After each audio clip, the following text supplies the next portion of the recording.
I don't think that people can be whipped up by kind of right-wing xenophobic populist ideas if they are feeling well off and comfortable. When your stomach is full of food, you're full of bonhomie, and you shout to those people over there, come have a drink with us. But when you're anxious and hungry, or at least you feel that you are, that sort of anxiety, that xenophobic fear bubbles to the surface very quickly.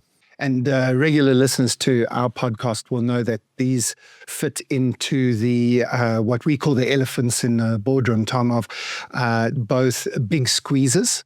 So that squeeze of inflation, that squeeze of salary pressure, that squeeze of standard of living, along with, I'd go beyond frustration and anxiety, we call it rising rage. We think it's stronger than frustration at the moment.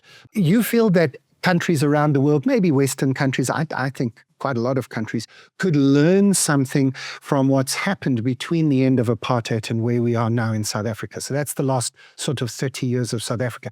Before we go through each of the five, is there any more framing to that as you kind of saw this and got into these 5 points? Yeah, it came very much from watching the response of both conservatives and liberals in the US and Western Europe to the rise of right-wing populism. And what I noticed was a lot of noise, a lot of smoke, a little bit of light, but not very much. But essentially a view that this was somehow special and unusual and not like the sort of so-called collapse of banana republics, in Trump's own word, the shitholes of the world.